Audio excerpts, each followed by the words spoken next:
Good morning. I'm Dr. David Moore, one of the urologists at Deaconess. I wanted to show you all a little bit about robotic surgery at Deaconess, why we use it, and kind of the parts of the robot and the operating room. Robotics in surgery have been around since around the year 2000, and it's one of the more common ways that we perform a lot of the urologic procedures nowadays.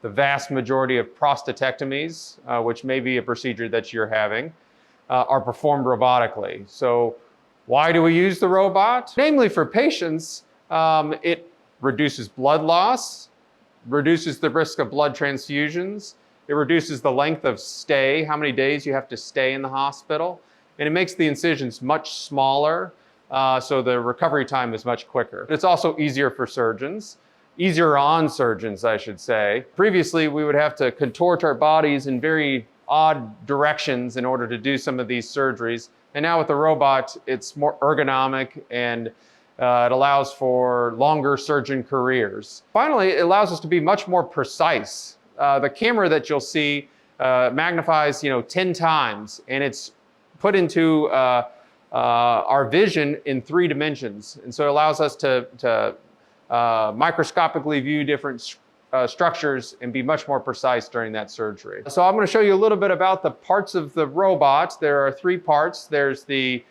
patient cart, and that is the part that actually has all the robotic instruments that are inside your body. And that is controlled by the surgeon console behind me here.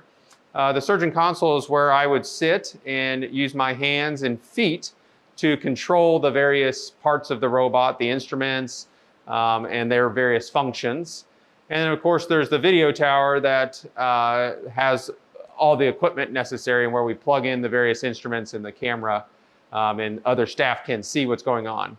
So when you come into the operating room on the day of your surgery, you will see those various structures.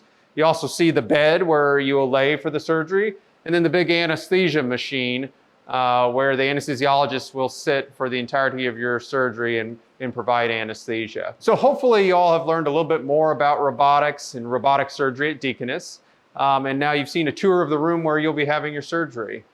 I hope this has been informative, and we look forward to seeing you soon.